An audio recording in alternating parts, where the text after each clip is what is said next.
Meaning of desk. Desk. Desk. Desk. Desk.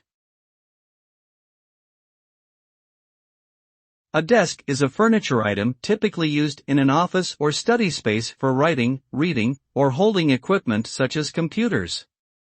It usually consists of a flat surface supported by one or more legs, cabinets, or drawers for storage purposes. Different materials are used to make desks, including wood, metal, and plastic, among others. Desks come in various sizes and styles, from traditional to contemporary designs. They serve as workstations, study areas, and often reflect the user's personality and preferences in terms of aesthetics and functionality.